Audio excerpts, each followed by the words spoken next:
반가 안녕하세요. 박용덕입니다. 공인중개사법 기출 하루 3문제 보객기 시간이 돌아왔습니다.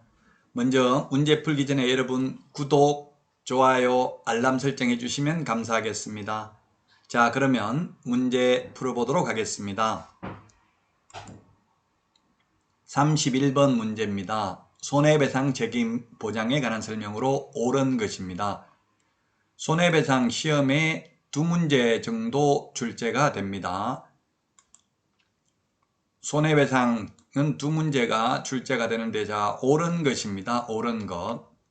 옳은 게 더 어렵죠. 기업, 지역농업협동조합이 부동산 중개업을 하는 때에는 중개업무를 개시하기 전에 보장금액 1천만 원 이상 보정 설정을 하고 그 증빙서류를 갖추어 등록관청에 신고해야 된다. 1천만 원입니다. 법인은 2억 원 이상이고요. 분사무소 1억 원 이상이고 개인개업공개사 1천만 원 이상입니다. 그런데 개인개업공개사 1천만 원 이상이 아니라 개인개업공개사 1억 원 이상입니다. 그런데 지역농협의 경우 1천만 원 이상입니다. 만약 시험에 특수법인은 1천만 원 이상이라고 하면 X죠. 특수법인 중에서 지역농협을 뺀 나머지 산업단지 관리기관, 지역산림조합, 한국자산관리공사에 대해서는 특별한 특례가 없으므로 일반 법인을 준용하여 2억 원 이상이라고 보아야 합니다. 그래서 기억은 옳은 지문이고요. 그 다음에 니은, 개업공개사는 자기의 중개사무소를 다른 사람의 중개행위 장소로 제공함으로써 거래 당사자에게 재산상 손해를 발생하게 한 때에는 그 손해를 배상할 책임이 있습니다. 정신적 손해는 배상할 책임이 없습니다. 공인중개사법상은 재산상 손해고요. 그 다음에 그 손해라는 말은 손해 입힌 전액을 다 배상해야 됩니다. 즉 보정 설정 한도액 범위 내에서만 배상 책임이 있는 게 아니라 손해 입힌 전액을 다 배상해야 됩니다. 그래서 가령 개인개업공개사가 1억 원의 보정 설정을 했는데 가령 3억의 손해를 입혔다면 1억은 보증기관이 배상을 해주고 나머지 2억은 개인 돈으로 배상을 해야 됩니다. 그리고 보증기관이 배상한 1억마저도 구상권 행사를 당하기 때문에 결국 개업공개사가 다 토해내야 됩니다. 전액을 개업공개사가 손해배상을 해야 됩니다. 손해배상을 할 책임이 없다라고 해서 X네요. 장소 제공 배상 책임이 있고요. 그 다음에 개업공개사의 고의과실이 있거나 또는 고용인, 직원의 고의과실이 있는 경우 손해배상 책임이 있죠. 세 가지가 손해배상 책임 요건입니다. 그래서 니은 틀렸고, D것은 개업공개사는 보증보험금으로 손해배상을 한 때에는 10일 이내에 보증보험에 다시 가입하여야 한다 했네요.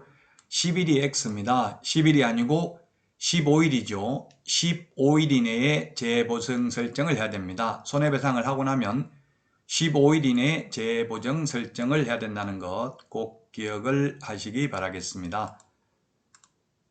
그래서 정답 1번입니다. 니은은 다른 사람의 중개행위 장소로 제공을 해도 손해배상해야 된다. 그 다음에 개업공개사의 고의과실이 있거나 또는 고용인의 고의과실 세 가지 요건이 있어야 손해배상 책임이 있다.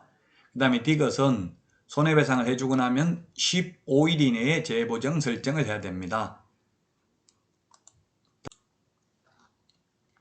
32번 문제 보겠습니다.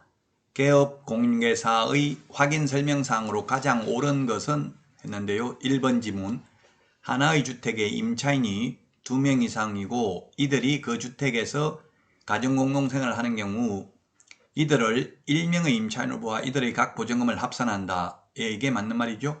예를 들면 서울에서는 1억 1천만 원 이하인 경우 3,700만 원까지 최우선 면제를 받는데 부부가 가령 2억 2천만 원짜리를 방 2칸인데 2억 2천만 원을 방 1칸은 부인 명의로 1억 1천, 또 한 칸은 남편 명의로 1억 1천 이렇게 임대차 계약을 체결했다 하더라도 각각 3,700만 원씩 해서 7,400만 원 최우선 면제 받는 게 아니라 두 사람의 보증금을 합산해서 2억 2천만 원으로 한 사람으로 계약 체결한 것으로 그것이나 마찬가지이기 때문에 한 푼도 최우선 면제를 받을 수 없습니다. 그래서 1번 지문이 옳은 지문이 되겠습니다. 두 사람의 보증금을 합산해서 하나의 보증금으로 보게 된다는 것 기억을 해야만 되겠습니다. 그 다음에 2번은 다세대 주택입니다. 다세대. 단다다공, 다세대, 단다다공, 아연다기 이런 말 있죠. 그래서 아파트, 연립, 다세대는 공동주택입니다. 공동주택의 경우 집업만 정확하게 확인하면 되는 게 아니라 동호수까지 확인을 해야만 됩니다. 아파트, 연립, 다세대, 기숙사는 건축법에 의하면 공동주택입니다. 그래서 다세대는 공동주택이고 다가구나 다중주택은 단독주택이라는 것을 기억해야 되겠죠. 다세대이기 때문에 집업만 확인하면 안 되고 동호수까지도 확인을 해야 됩니다. 따라서 2번은 틀린 지문이 되겠고요. 그 다음에 3번 개업 공개사가 처의 명의로 된 주택을 임대차 중개하면서 임대인의 대리인이나 징하는 남편이 틀림없는지 부부관계 여부만 명확하게 확인하였다. 부부관계가 맞다 하더라도 대리권이 있는지 여부를 확인해야 됩니다. 임의대리인이므로 인감증명이 첨부된 위임장을 통해서 대리권 수여 사실을 확인해야 되겠죠. 따라서 3번도 틀린 지문이 되겠고요. 그 다음에 4번 개업공개사가 학교법인의 토지 매각을 중개하면서 법인 등기부를 가지고 법인격 유무, 대표자의 처분 권한 유무만을 명확하게 확인하였다. 주무관청의 허가 여부를 확인해야 됩니다. 따라서 초, 중, 고등학교의 경우에는 시도교육감의 허가를 받아야 되고요. 대학교의 경우에는 교육부 장관 허가를 받아야 됩니다. 따라서 주무관청 허가 여부를 확인해야 되므로 4번도 틀린 지문이 되겠습니다. 자, 그 다음에 5번 개업공개사가 아파트에 대한 임대차 중개를 하면서 담보물건의 설정 여부를 계약 체결 다음날이 틀렸죠? 다음날 확인하는 게 아니라 계약서 쓰기 직전에 계약 체결 바로 직전에 확인해야 되겠죠? 계약 체결 전날 확인했다 하면 그것도 틀린 지문이 되겠습니다. 계약하기 바로 직전에 확인을 해야 되겠습니다. 따라서 1번이 정답이 되겠습니다. 그래서 해설 앞에서도 말씀드렸지만 2번 다세대 주택은 다세대는 공동주택이므로 동호수 여부도 확인을 하여야 합니다. 동호수도 확인을 하여야 한다. 그러므로 2번 틀렸고요. 3번 처의 명의로 된 주택 임대차 중개하려면 부부관계만 확인하면 되는 게 아니라 대리권 수요 여부도 확인을 하여야 합니다. 대리권 수요 여부를 확인해야 된다. 인감증명하고 위임장을 통해서 확인하면 되겠죠. 임의대리인이기 때문에. 그 다음에 4번은 학교법인인 경우에는 주무관청 허가 여부를 확인해야 된다. 초, 중, 고등학교는 교육감, 대학교는 교육부 장관 허가를 받아야 됩니다. 그래서 틀렸고 5번은 권리관계는 담보물건 설정 여부는 계약 체결하기 바로 전에 확인을 해야 됩니다. 계약 체결 후에 다음날 확인한다. X. 그 전날 확인하는 것도 안 되고요. 바로 체결하기 직전에 확인하는 것이 가장 바람직하겠습니다. 33번 문제 보도록 하겠습니다. 틀린 것입니다. 개업공개사가 의뢰인에게 설명한 내용으로 틀린 것이 되겠습니다.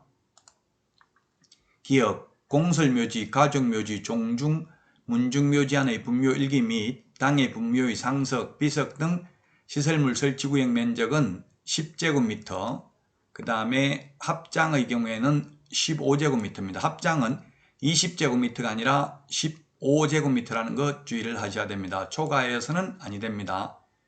가족묘지, 종중묘지, 문중묘지 안의 분묘 1개의 점유면적입니다.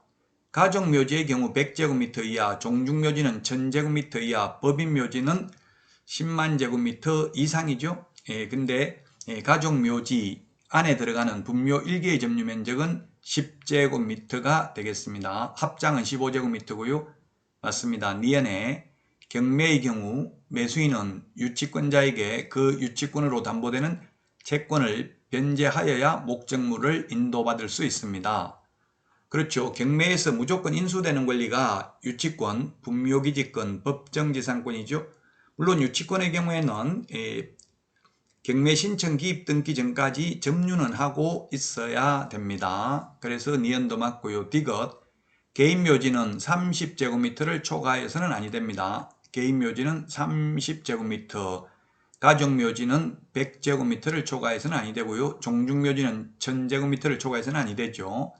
그 다음에 리얼, 사설 묘지에 설치된 분묘의 설치 기간은 15년으로 한다 했는데 15년이 X입니다. 이게 개정이 돼가지고 이제 30년입니다. 옛날에는 15년, 3번 연장해서 60년이었는데 지금은 처음 15년이고요. 한 번 연장할 수 있습니다. 30년. 그렇게 해서 최장 60년간만 설치할 수 있습니다. 그래서 리얼 X고요. 그 다음에 전통 사찰의 주지가 사찰에 부속하는 부동산의 대여, 양도 등을 할 경우 소속 대표 단체의 대표자 승인서만 받으면 된다 했는데 틀렸네요. 대표자의 승인서만 받으면 되는 게 아니라 주무부서 허가를 받아야 됩니다. 문화체육관광부 장관의 허가를 받아야 됩니다. 그래서 X가 되겠습니다. 따라서 정답은 3번이 되겠습니다.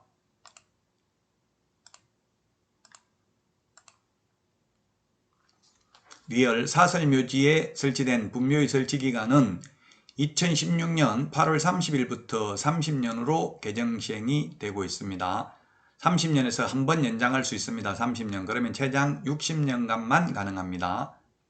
자, 그 다음에 미음의 전통사찰의 주지가 사찰에 부속하는 부동산의 대여, 양도 등을 할 경우 문화체육관광부 장관의 허가를 받아야 됩니다. 주무부서 장관의 허가를 받아야만 됩니다. 따라서 3번이 정답이 되겠습니다. 여러분 오늘 강의 많이 도움되셨나요? 도움되셨다면 구독, 좋아요, 알람 설정 꼭 부탁드립니다. 다음 시간에 건강한 모습으로 다시 찾아뵙겠습니다. 여러분 모두 안녕히 계십시오. 안녕.